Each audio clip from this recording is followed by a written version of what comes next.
Hello and welcome to the Liam Scheff Show on Truth Frequency Radio and UCY TV. This is your non-stop hour of psychological whatever. Deaths due to the Chernobyl disaster. Let's talk about this. Let's talk about death. Let's talk about nuclear. Let's talk about solar. Solar, which will save us. Nuclear, which will also save us. According to the mainstream, nuclear will definitely save us, maybe. I always thought there had been 3 nuclear accidents. There was the nuclear accident that occurred in America in the 70s, but of course the 70s were a bad time, so it's not really our fault. Anyway, the mainstream now says that wasn't a complete meltdown, so we're kind of excused.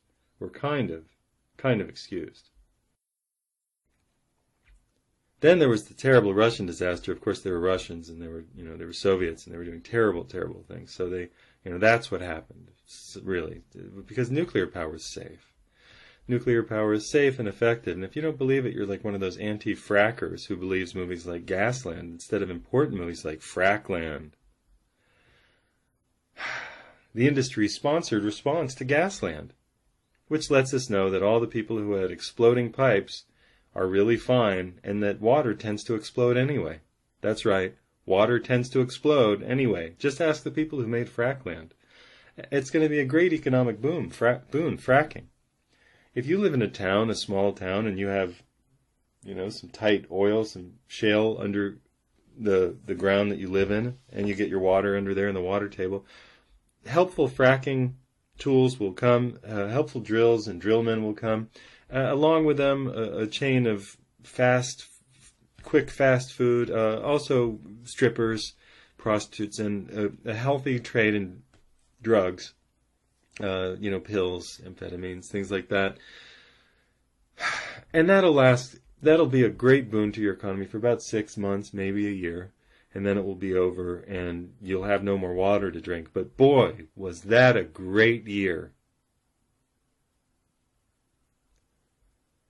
If you're an anti-nuclear person, you're like one of these anti-fracking people. And boy, I just cannot stand you anti-frackers out there posting links to studies on water quality and all this anecdotal evidence. Everybody's coming along showing that they lived in a house for a long time and now their pets are dead. Well, boo-hoo, and now they're sick with some mysterious disease. I guarantee it had nothing to do with the terribly deadly carcinogenic chemicals going in the fire retardants going into your water table. What's the worst that could happen? Not a question asked by the people who run Wall Street. What's the worst that could happen? Really never asked by anybody in industry. What's the worst that could happen? It's an important question, but not here in America because the market rules us. The market runs us. The market tells us all. The market, that chimp cage in Lower Manhattan where greasy-haired idiots from Long Island and New Jersey come over in their vehicles through the bridges and tunnels, across the dilapidated bridges that are going to fall, killing hundreds of people one day. It'll happen. I'm not praying for it. I'm just telling you it's going to happen because our infrastructure is in ugly disrepair, and it's only going to get better just by thinking about it and by talking about it and by hoping and being the change that you want to be in the world. Our infrastructure will just improve because that's how Rust works. Going to the chimp cage in Lower Manhattan, where they make bets by the second in 15-minute increments of testosterone and adrenaline, powered by Red Bull. That's how we run the world. That's how America works. That's freedom. That's how we do it. This is how we do it. Now it's time to have more nuclear power. Nuclear power. Why? Even James Kunstler says we're just going to have to bite that nuclear bullet, doesn't he? So even a guy who understands the whole oil problem, we're just going to have to go nuclear. It's really irrational to be afraid of nuclear because, after all, there have only been a handful of deaths from nuclear power. Let's read. The Chernobyl disaster was a nuclear disaster that occurred in 1986 that occurred in the Ukrainian Soviet Union. The scientific consensus, like the one about Big Bang Theory, or HIV theory, or vaccine theory, or that DDT was really pretty safe and, maybe we shouldn't worry about it, or that glyphosate is good for you, or that exploding 2,000 nuclear bombs in the atmosphere, ocean, and underground was a test. The scientific consensus on the effects of the disaster have been developed by the United Nations Scientific Committee. The UN? You don't say. The UN? Oh, we love the UN. Their peacekeepers go into countries where we need their oil. Angelina Jolie is a frontman for them. She helps them out and tells us by making important movies about how going in and, never mind the drugs, sex trafficking, never mind all of that, never mind the number of killings that occurred, just so that we can get something that we need to make this economy that Wall Street thing again. It has to work, and the market determines all. And the market makes us safe for freedom. And freedom is what you buy when you go to the store. It comes in a tin-foil bag. And it has a little cheetah on the front. I love, more freedom. Crunchy, crunchy, crunchy, crunchy, crunchy, crunchy, crunchy freedom. I love you, freedom. Crunchy freedom. Crunchy freedom. In peer-reviewed publications, well, thank God for peer review. I mean, where would the German scientists have been without peer review? Where would AIDS drugs, cancer drugs be without peer review? Where would vaccines be without peer review? I mean, it's just taking a couple guys whose paychecks are dependent on the same set of murderous lies that yours are dependent on, and saying, will you approve of this? And they say, yeah. UNSCEAR, the United Nations saw we've been through that, has identified fewer than 60 immediate deaths from trauma, acute radiation poisoning, and cases of thyroid cancer, from original group of about 4,000 cases of thyroid cancer in the affected area. You see, there were 4,000 cases of thyroid cancer, but 60 immediate deaths, because it's radiation, and Lord knows if it doesn't have an immediate effect, it doesn't have any effect at all. That's why it has half-lives of 10,000, 20,000, 50,000. Wait a second. Other non-governmental organizations, many with staunch positions on the spectrum of the nuclear power debate, we don't like that. They have staunch positions. Have claimed numbers up to 1 million excess deaths caused by nuclear disaster. Wait a second. You're saying that non-governmental organizations, the government which supports nuclear power and builds nuclear power plants, having no vested interest in what people think about nuclear power, says that there were 60 immediate deaths. But independent analysts with positions about nuclear power not based on the desire to build more nuclear power plants have claimed numbers up to 1 million. Well, can we get anything about that? No, we're just gonna move on. We're not gonna hear any more about why they think that. Oh, we're back to the UN and other international agencies such as the Chernobyl Forum. Oh, that sounds. And the World Health Organization. They're the ones who told us that Africans who had diarrhea had AIDS, so we would give them nevirapine. Oh, thanks, WHO, killing generations of Africans. State that such numbers are wildly overestimated, stressing a need for hard documentations of death. Of course, you have to go to all the people hiding in their houses in the exclusion zones, and all the people who died of some morbid cancer with whatever religion they practice that forbids them from talking to strangers about death. Yeah, of course you can just talk to anybody about anything you want. It is thought that the principal long-term adverse... Oh, here's the important line. It's in the Wikipedia, so it must be a lie. It is thought that the principal long-term adverse health outcomes are anxiety and depression among the general public across Eastern Europe as a result of irresponsible reporting and exaggerated statements by anti-nuclear power activists. Wow. Huh.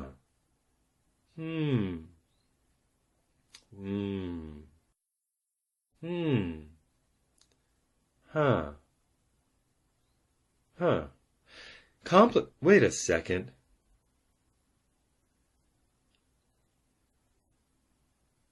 Anxiety and depression caused by radiation. No. Caused by a fear of radiation. Oh, now I understand. Radiation is safe. Nuclear power is safe. Nuclear power activists are bad. They are irresponsible and they exaggerate. Complicating the conflict. Oh, I didn't realize there was a conflict. I thought you were telling us the truth. I'm confused. Is the fact that, with the exception of diagnoses of acute radiation syndrome and obvious industrial accidents on site, assignment of causes of death is a statistical rather than deterministic process. Sorry, in English? Although non-peer-reviewed publications, in other words, people coming forward and saying, hey, everybody in my family's dead, is that peer-reviewed? What? No, they're over here. They're dead. Is it peer-reviewed? No, they're dead. Oh, it's anecdotal. I'm sorry. You don't count. Go fuck yourself.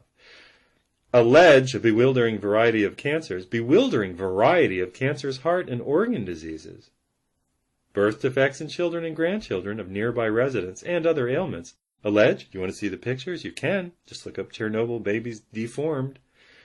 In fact, isn't that two in facts? For the vast majority of these conditions, there's no comma there, but there should be. Radiation exposure is not even a recognized cause, and in any case, the incidence of such conditions in the relevant population has actually fallen since the Chernobyl incident. Really? Is there a statistic? Is there a number for that? No, there's not. Is that referenced? No. Is it peer-reviewed? No, it's not. Huh. So it's not true. Huh. The Wikipedia isn't peer-reviewed, is it? No, it's not. On the other hand, the effects of radiation are becoming better known. As experience gathers in formerly disconnected illnesses may actually be the result of long-term unseen damage during the exposure event. Oh, somebody snuck something in there. And there is a reference. What happened to the survivors of the early Los Alamos nuclear accidents? Now they're saying maybe.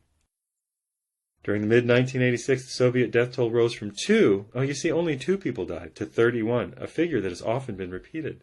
Repeat a lie often enough. Following the disaster itself, the USSR organized an effort to stabilize and shore up the reactor area still awash in radiation using the efforts of 600,000 liquidators recruited from all over the USSR. Some organizations, can we know who they are? No, not in this article, claim that death as a result of the immediate aftermath and the cleanup may number at least 6,000. Let's look. Oh, there's a number there. Maples, David R. Chernobyl, A Decade of Despair. In the Bulletin of the Atomic Scientist. Well, couldn't we say the Bulletin of the Atomic Scientist claim or argue? Can we say argue instead of claim? That makes it sound like they're idiots. Argue, and they actually have data to support it, and they collected data? No. Yeah. For information on the indirect health implications of Chernobyl, see Chernobyl's disastrous effects on human health. Whoa.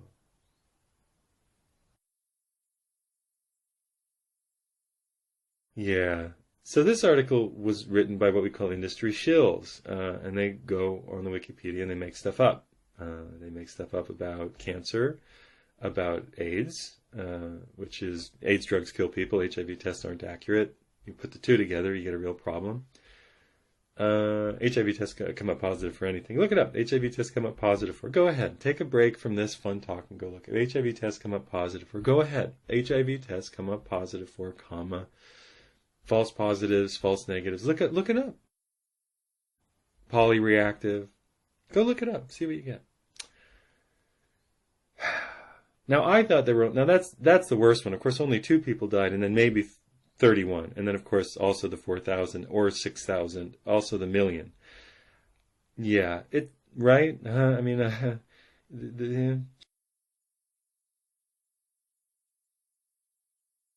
who knows?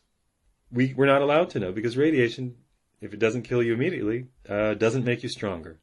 The Ann Coulter view is that it makes you stronger. That's called hormesis. Yes, radiation, if it doesn't kill you, makes you stronger. They call that hormesis. I want Ann Coulter, Bill O'Reilly, and anybody else putting this forward to take a dive into the Chernobyl area and move in. Close. See how that hormesis makes you feel. I know. I don't, So there are 3 nuclear disasters. The 3 Mile Island disaster, the Chernobyl disaster, in which 2 to 1 million people died. That's the nuclear industry. We're not allowed to know. Or, let's see, let's go to the Wikipedia, list of civilian nuclear accidents. Well, there should be 3. Scope of this article. Well, this is strange. It starts in the 1950s, then it goes to the 60s, then the 70s, then the 80s, then the 90s, then the 2000s, then the 2010s. Well, this can't be right. I mean, there've only been, right? I mean, the 3 and the Chernobyl, it was either 2 people or a million, so it's probably 2 or 31 or 4,000 or 6,000. We can't know because we're not allowed to go there. It's an exclusion zone. We can't be there. What is this? 1950s? 1952. INS Level 5, Chalk River, Canada. Reactor core damaged. Huh. Fires. Radiation leakage in uranium released through the reactor stack. Huh, that's terrible. 1958. Chalk River, Ontario, Canada. Fuel damaged. Skin cancers, etc., etc. 1958. Vinca, Serbia, Yugoslavia. Criticality excursion. Criticality excursion? Excursion? Can we speak English? Criticality... what are you going to do today? I think I'm going to go on a criticality excursion. I think I'll bring my mother. Irradiation of personnel during a subcritical... Well, that's just... I was going to say it's terrible, but it's not that bad. I'm being subcritical. What? Subcritical counting experiment? Oh, criticality when the stuff becomes hot and nothing can stop it from melting down. I get it. So criticality is the beginning of the meltdown. I get it. It's when the fuel ignites in its nuclear way of bouncing around all these protons, splitting atoms, creating heat atomically by splitting atoms. That sounds safe. Saturation of radiation detection chambers, false readings, experimental. Bone marrow transplant. What? People got sick? Huh.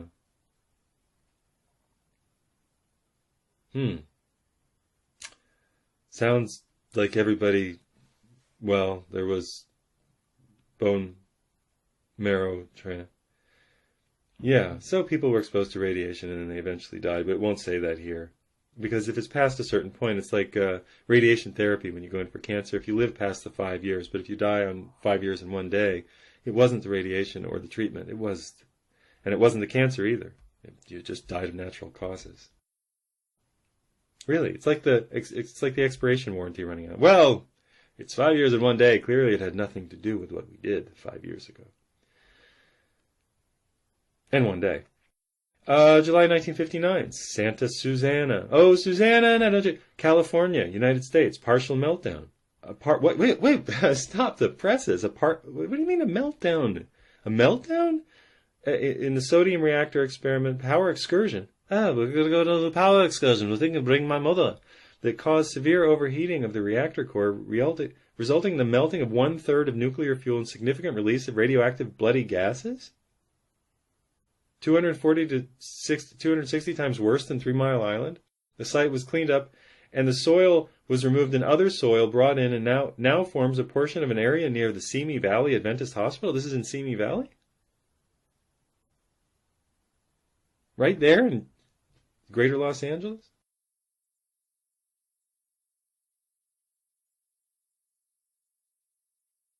'60s. A core meltdown? A core in Westmoreland County, Pennsylvania? A core meltdown of Westinghouse Waltz Mill test reactor? Disposed of 2 million gallons of contaminated water? Disposition? The disposition? What? At least a portion of the water was retained on site in lagoons, but it didn't. I mean, it leaked into the area. 2 million gallons of contaminated water. The site is currently undergoing cleanup. Really? I thought it was 1960. Oh, that's right. The half-life of nuclear power is hundreds of thousands of years. I see. 1964, Wood River Junction, Richmond, Rhode Island. Radiation, somebody died, and yeah, everybody's fine. Somebody died, but everybody's fine.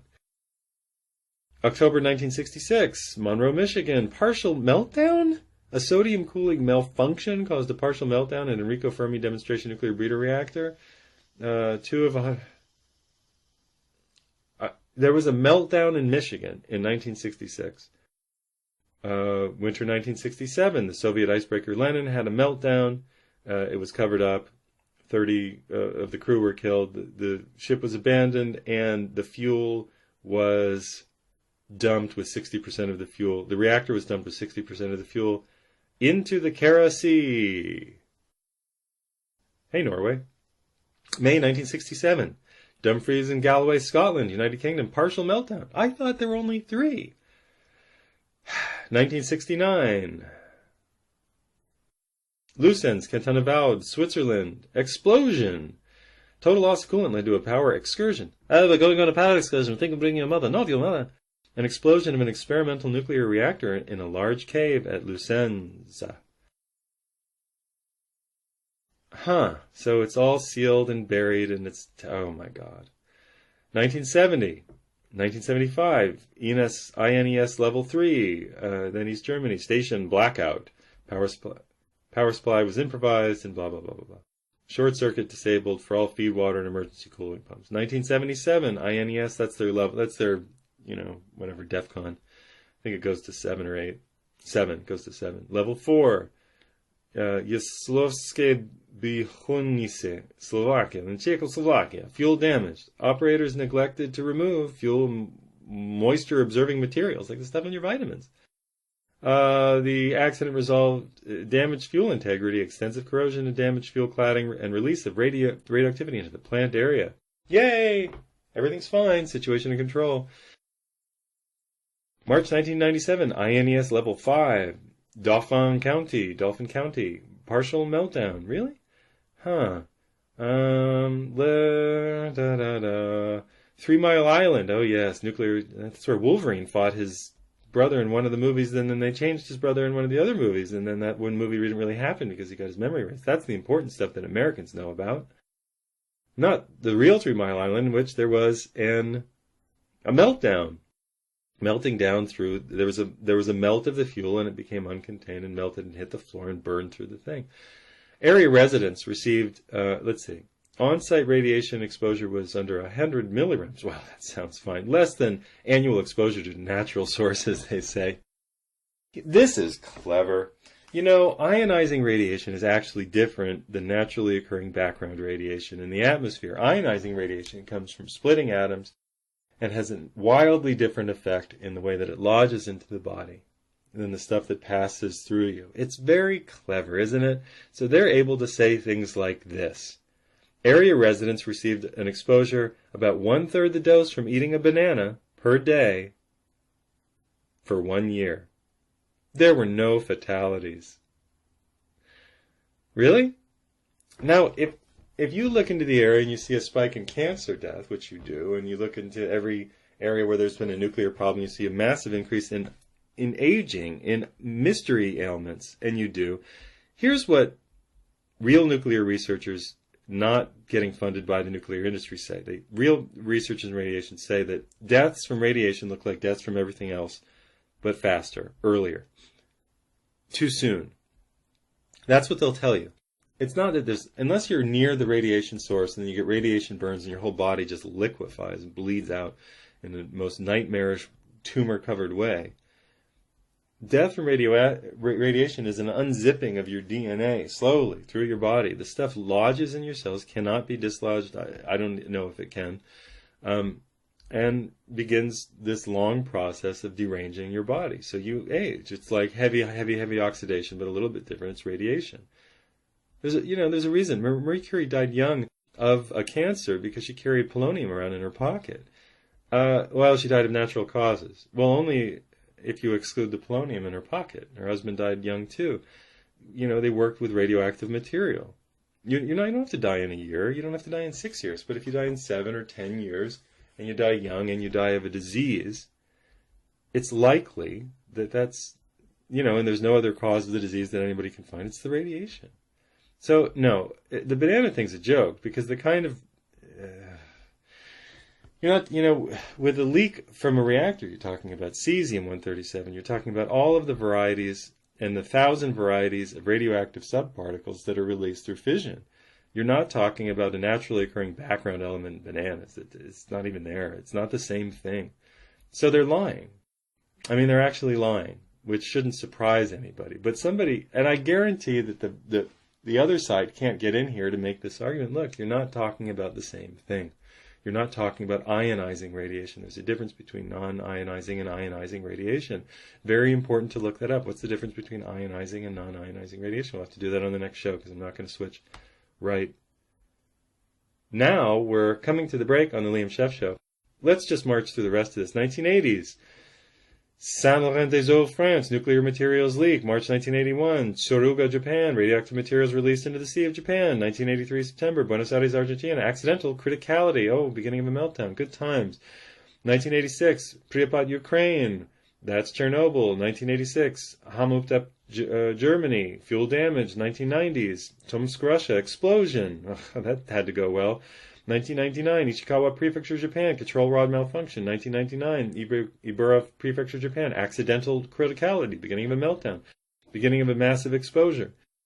2003, Pax, Hungary, fuel damage. The fuel's damaged, it doesn't respond properly and goes into meltdown mode pretty easily. Sellafield, England, 2005, nuclear materials leak. 2005, Braidwood, Illinois, nuclear materials leak. 2006, Irwin, Tennessee, nuclear materials leak. Fukushima, 2011. What else do we have? You need more? It's on and on and on and on and on going. These are the ones that make the official record. Now, the mainstream will tell you that they have 99 of these. 99 nuclear accidents. 99 nuclear incidents and accidents, including the 2,053 nuclear bombs set off in the atmosphere of the sea, the upper atmosphere and below the ground in the United States, Europe, the Atlantic and Pacific Ocean, south and north. All parts of Russia. 7 or 8 countries have been responsible. The United States is, of course, number 1 on the list. Number 1 with a bullet. You tell me if we can handle nuclear power. If you say yes, please move to Chernobyl. You're listening to the Liam Scheff Show on Truth Frequency Radio and UCY VT. Be back in a minute.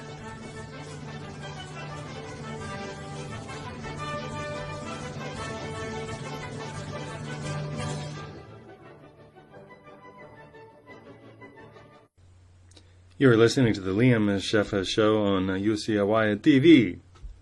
Hey, did you see why?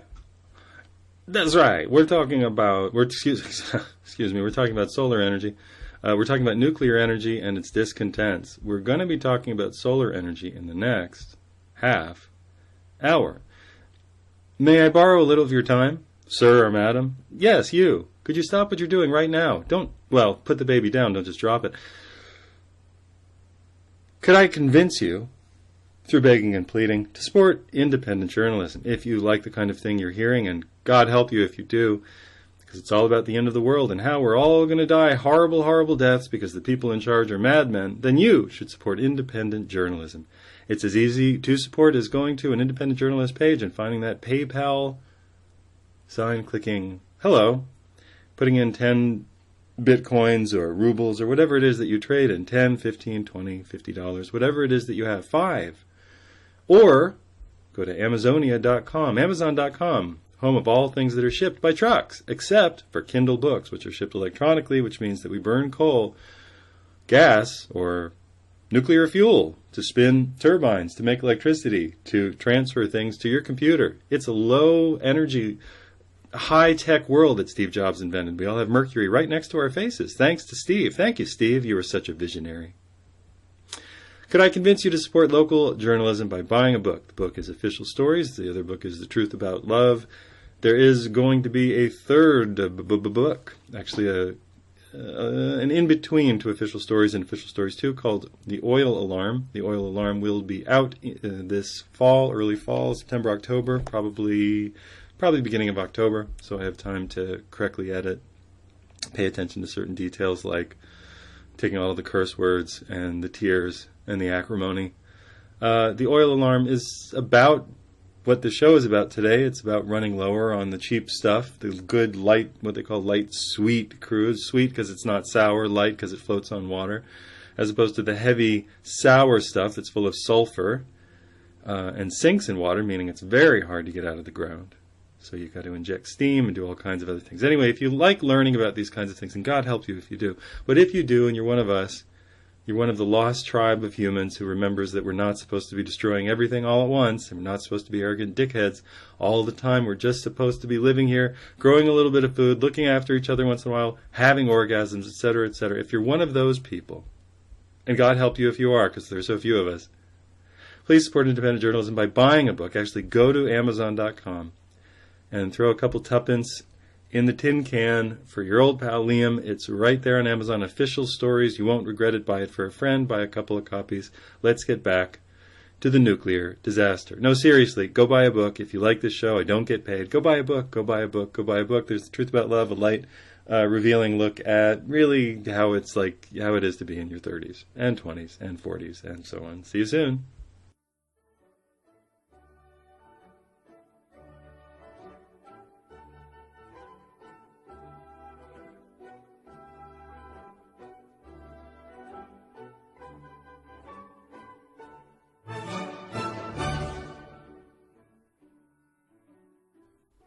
And we're back. And we're back. We've been talking about nuclear accidents, the 99 lift balloons. We were told that there were 3, and one of them, really nobody really died except a couple people. But the enemies of nuclear power exaggerate that, and you can't trust them. Except that you can't trust the people who are in favor of nuclear power because they're crazy. They're mentally ill. It's all government funded. You can't build a nuclear plant without having the government take irresponsibility for it, because nobody can be insured for that much. You can never pay anybody back. It's like the vaccine industry. They are protected from all feedback, all normal feedback, all normal rules of the abnormal market. They are protected from it. That's nuclear power. Look it up. Chip Ward is a writer who writes about this kind of thing. He has an article called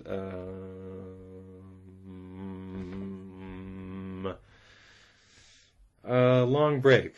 Go get a drink. Chip Ward nuclear meltdown. Chip Ward.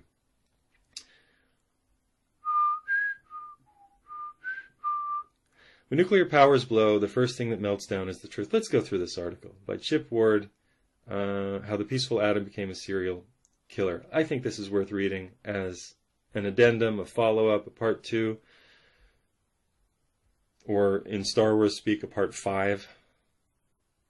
Anybody excited for the new Star Wars movie? I'm tiny little gay 8th grade erection for it. Nothing much. Not much. Why? Because I know it'll be a fun movie. And who cares? We got nuclear melt. Alright, whatever. I'm sure it'll be fun. But you know what? It won't stop Fukushima. And you know what? They put out 3 movies that just sucked atomic a-hole. For years, we had to tolerate this. There were 2 good movies. Let's be honest. There were 2 good movies and a couple good scenes in the 3rd movie. And I mean 1, 2, and 3 in the 1977 through 83. At the same time that nuclear accidents were going on all over the world, which tells you something. We're a storytelling species, and we care more about stories than we do about reality. Because Star Wars gets much more attention than Chernobyl. And Chernobyl's still killing people. And it will be killing people till the end of all of our lives. And for 100 more lifetimes. We don't care. We're a storytelling species. Somebody tried to put out a horror movie, Chernobyl Diaries or whatever. Oh look, let's make a horror movie around the exclusion zone. Ooh, still couldn't get people to see it. It's just too ugly. I mean, the reality is too ugly for people to handle, and the reality is that we're a storytelling little monkey that got oil and could do anything that it wanted to, and will destroy itself by splitting atoms and spraying oil everywhere. And using oil to build our food system thousands of miles away from where we eat. Our food growing system is thousands of miles away from where we actually eat. How is that going to go in an emergency? We're all dead. All dead. All dead. All starving and dead. Short period of time. Make Stalin's thing look like a cakewalk. A little happy warm-up. 40 million or 30 million dead over 50, 60 years? When America stops functioning, 320 million people going down the drain. I don't know who's going to survive, but you better start growing food. You better start growing food. Let's read this article by Chip Ward.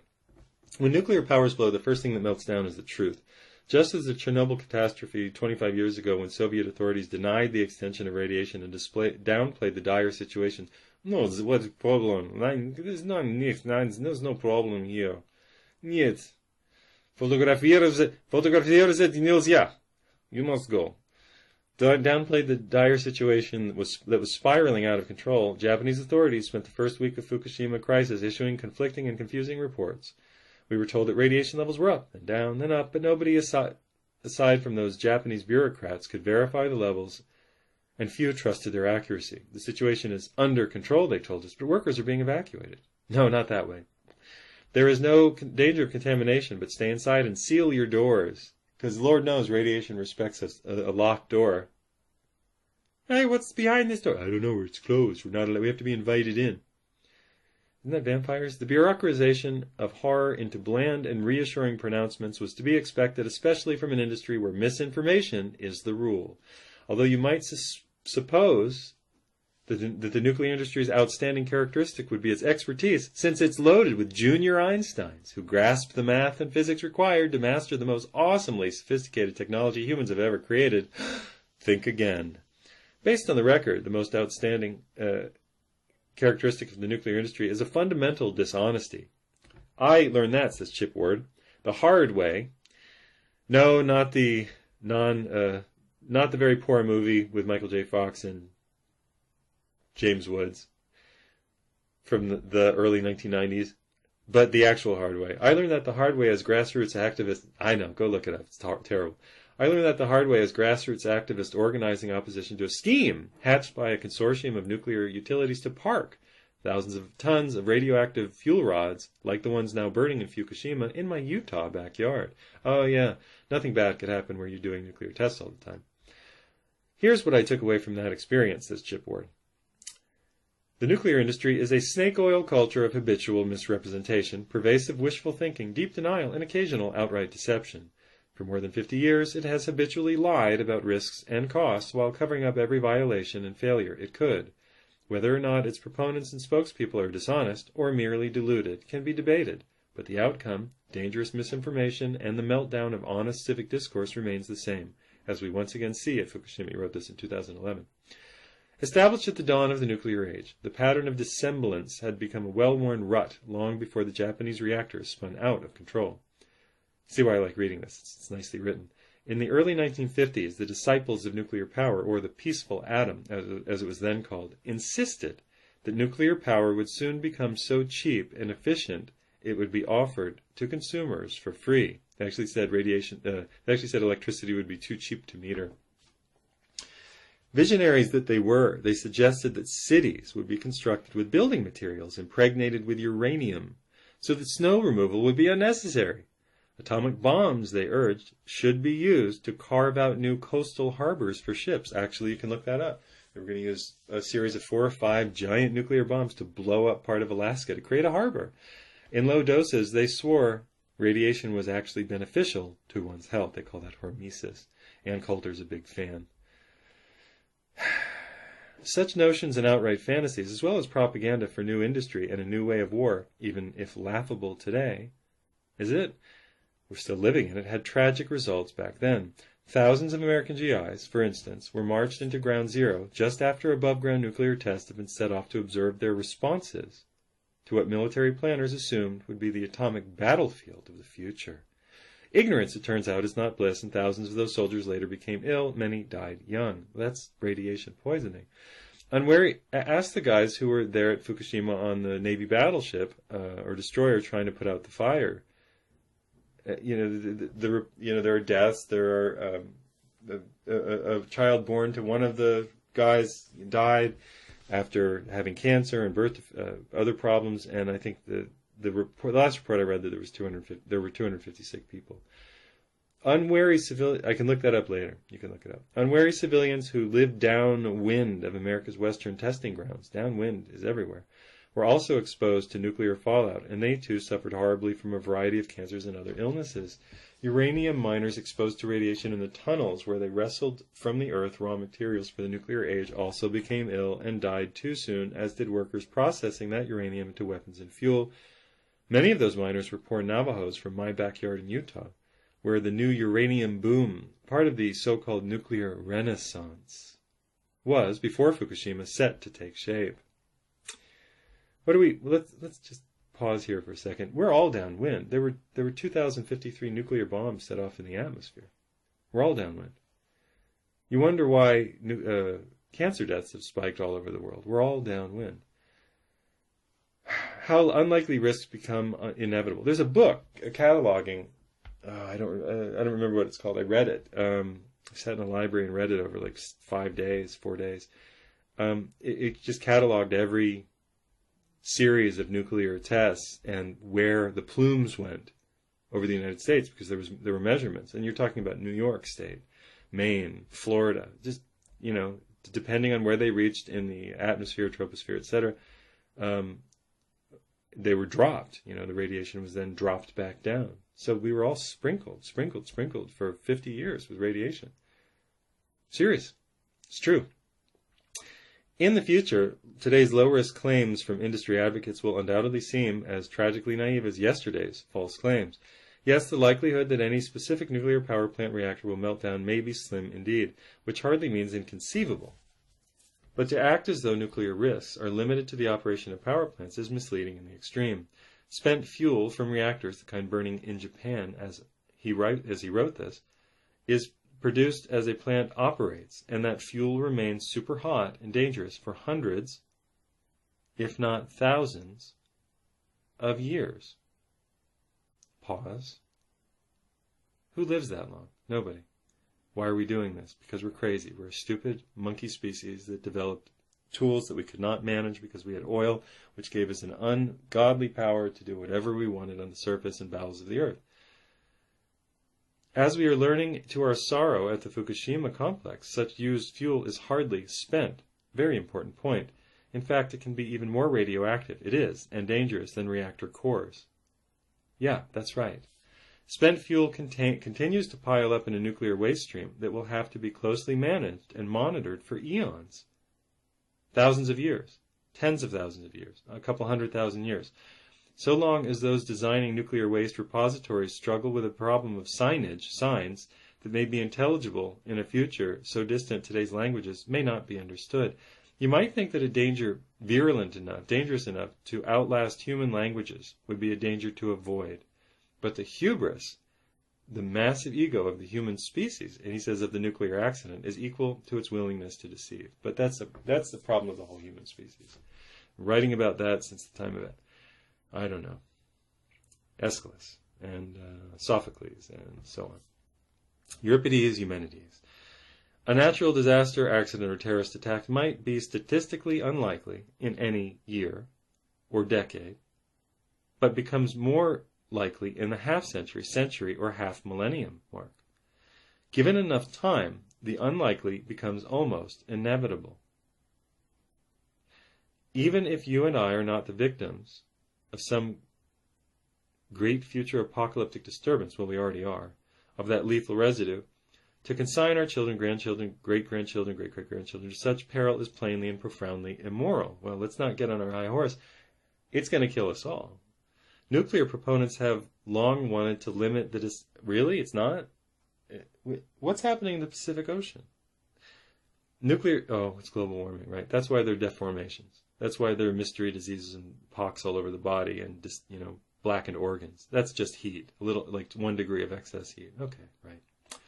Nuclear proponents have long wanted to limit the discussion of risk to plant operation alone. Take this into consideration, not to the storage of dangerous wastes. Get it? And they remain eager to ignore altogether the risks inherent in transporting nuclear waste, often called mobile Chernobyl by nuclear critics. Moving those spent fuel rods to future repositories represents a rarely acknowledged category of potential catastrophe. Let's take the word potential out of there. Just imagine a trainload of hot nuclear waste derailing along a major urban corridor in a city, along a city supply route from New York to Philadelphia to Baltimore to Washington, from Boston to New York, from Los Angeles to the Bay Area, from Las Vegas. Moving those spent fuel rods, because there are nuclear power plants all over the place, to future repositories represents a rarely acknowledged category of potential catastrophe. Just imagine a trainload of hot waste derailing along a major urban corridor and the ensuing evacuations of nearby inhabitants. Really? You're going to inhabit 30 million people living in some part of the country? To where? What island? It means, in essence, that one of those Fukushima pools of out-of-control waste could go nuclear anywhere in our landscape. Risk is about more than likelihood, writes Chip Ward. It's about impact. If I tell you that your chances of being bitten by a mosquito as you cross my yard are 1 in 100, you'll think that risk different than if I tell you the same odds that you have the same odds for a deadly pit viper in my yard. or nests of deadly pit vipers. Well, you have a 1 in 100 chance of falling into that pit. You know what? I'm not going to go out there. As events, nuclear energy is a pit viper. You get it? As events unfold in Japan, it's even clearer that we're talking about pit viper. You wouldn't know it if you were to debate a nuclear industry representative. They constantly downplay both odds and impact and dismiss those who claim otherwise as hysterical doomsayers. Oh. Fukushima will remember the real emergency in Chernobyl is fear and depression, anxiety and depression from people who are not in favor of nuclear power. You know, the only people who get hurt in a school shooting are people who are afraid of bullets. Fukushima will, right? Fukushima will assumedly make their task somewhat more difficult. Not really. Nobody's paying attention. The true cost of nuclear power costs are another subject carefully fudged and obscured by nuclear power advocates. From its inception in federally funded labs, nuclear power has been highly subsidized. A recent report by the Union of Concerned Scientists, well, they can't be trusted, clearly, found that more than 30 subsidies have supported every stage of the nuclear fuel cycle, from uranium mining to long-term waste storage. Added together, these subsidies have often exceeded the average market price for the power produced. Get it? Nuclear power isn't worth the energy it's produced. When it comes to producing electricity, these subsidies are so extensive, the report concludes, in some cases, it would have cost taxpayers less to simply buy the kilowatts on the open market and give them away. If the nuclear club in Congress, led by Senate Republican leader Mitch McConnell, gets its way, billions more in subsidies will be forthcoming, including massive federal loan guarantees to build the next generation of nuclear power plants. These are particularly important to the industry since bankers won't otherwise touch projects that are notorious for mammoth cost overruns, lengthy delays, and abrupt cancellations. That's true.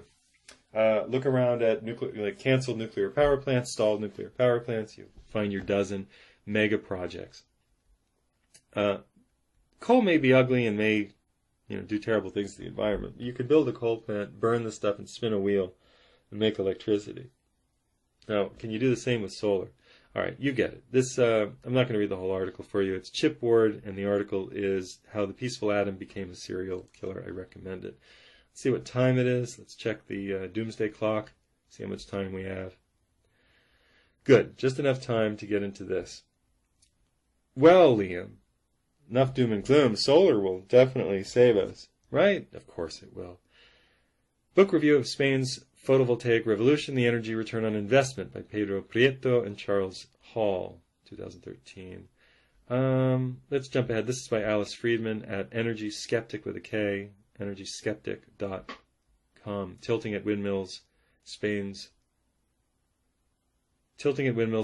disastrous attempt to replace fossil fuels with solar photovoltaics. I think I tipped my hat. Here we are. She writes, this is the first and only book to use massive amounts of real data, not models, when looking at the energy return, or they're going to say EROI, EIEIO, the energy return on the investment. You put in an investment, you get a certain amount back. If you put in 1 unit of energy, 1 barrel of oil, you get 1 barrel, you're not going to do it, 1 barrel back. You better get 10 barrels of oil back for the one that you put in, or 100. Early oil fields had got thousands of barrels of oil back for every barrel of oil that you put into drilling. Today's oil fields get 19. You can tell that we cannot maintain the society that we built getting thousands back on 19. Fracking gets 10. Tar sands get 3. We're grinding down close to that. We're not going to be doing it anymore level. This is the only estimate, writes Alice Friedman, of energy return on invested study of solar photovoltaics based on real data. Other studies use models, or very limited data, further hampered by missing figures about lifespan, performance, and so on, that are often unavailable due to private proprietary nature of the solar PV companies, photovoltaics. Models often limit their life cycle analysis to the solar panels themselves, which represent only 1/3 of the overall energy embodied in solar photovoltaic plants. These studies left out dozens of energy inputs, including leading to overestimates of energy, such as a payback time of 1 to 2 years and high EROI, high energy return of 8 or 5 to 10. Let's get ahead. Pietro and Hall in this study conclude that the energy return of solar is about 2.45. That's lower than tar sands. Very low, despite Spain's ideal sunny climate. Germany's energy return on solar is probably 20 to 33% less, 1.6 to 2, due to less sunlight and less efficient rooftop installation. It's not saying that it's nothing. It's saying that it's not 100 or it's not 50. And it's saying that it won't, what I'm telling you is that it won't replace the automotive industry. It's not bad for putting in some electricity, but let's see. The gold rush to get the subsidy of 40, here it is. Spain saw much good coming from promoting solar power. There'd be long-term research and development, a Spanish solar industry, and many high-tech jobs created since the components for the solar plants would be manufactured locally.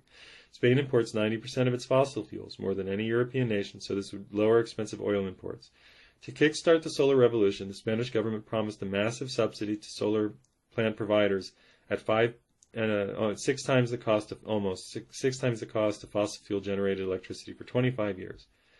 And 4.6, you get lost in these numbers. Doesn't matter. They offered them huge subsidies. Do this, and you won't have to pay as much. You'll get, good tax breaks and all the rest.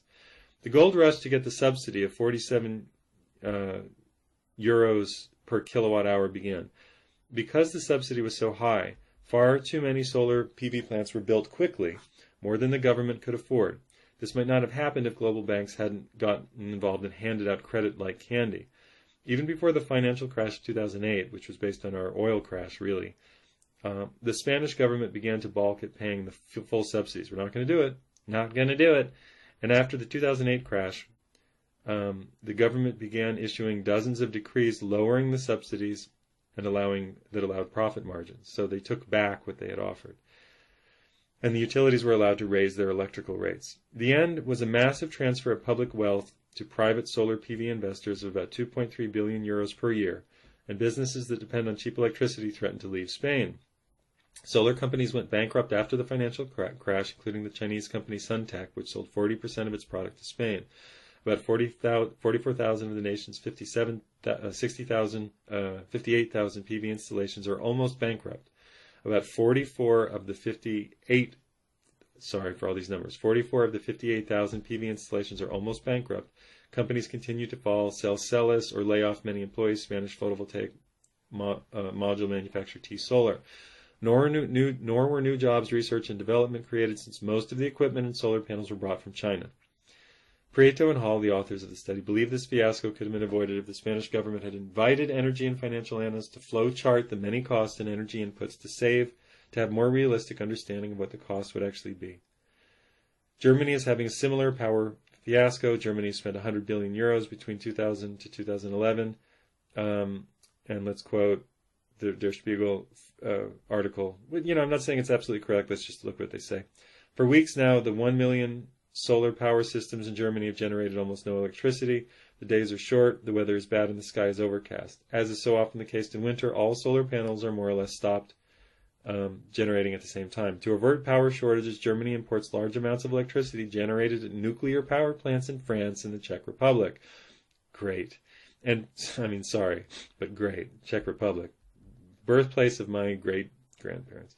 And powering an old oil-fired plant in the Austrian city of Graz.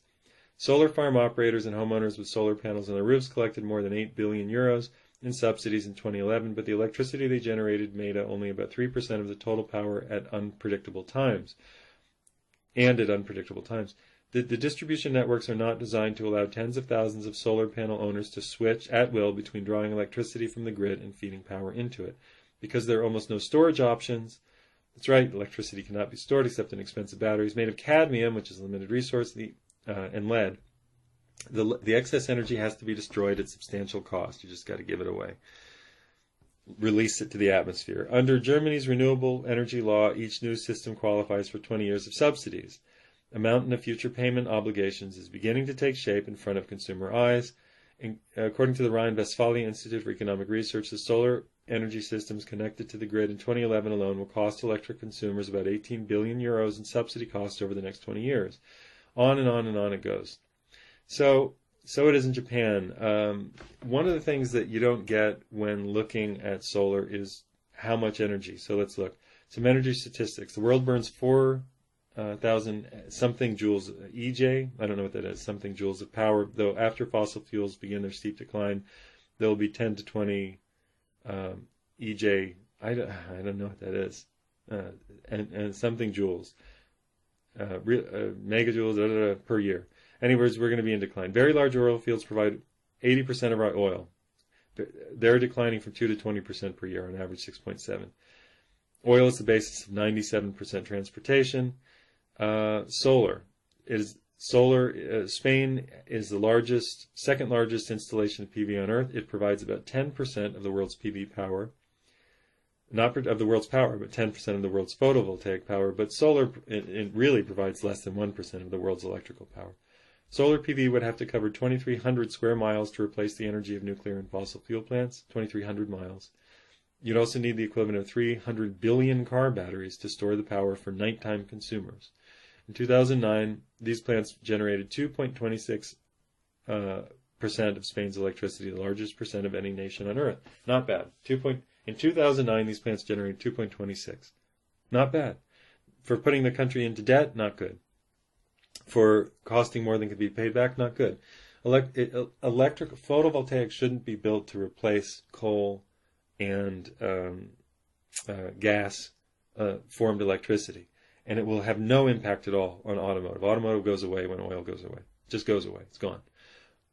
We'll have other kinds of fuel to run machines if we're smart, and build diesel machines now that for public use that can run on hemp and other biofuels. But we're not going to have cars. And that's not going to happen immediately. I mean, this is a long downgrade, so don't get the wrong idea. I'm not saying it's all over at once. Yes, we will be back to talk about it. Let's talk a little tiny bit more in the remaining 3 minutes. PV, photovoltaics, that's what we're supposed to be doing in terms of solar. We're not talking about just putting black plastic or glass on top of things to make water hot. Now that would make a lot of sense, because you don't need a lot of technology for that. You need very old technology, glass making. You need a pump to pull water, push water up, and well, gravity will pull it down. So black glass in a pump, or black plastic in a pump. These are things we're already making. Solar photovoltaics are a tricky, sticky wicket. Very hard to make. Very special kung fu. Very hard to make. Very special magic. You have to make a perfect silicon crystal, or near perfect silicon crystal, which is a lot harder than it sounds. You have to get one of these, several $billion ultra clean rooms, where there can be no dust, no other particulates, and people wear those funny suits that they wore in E.T. when they went to get E.T.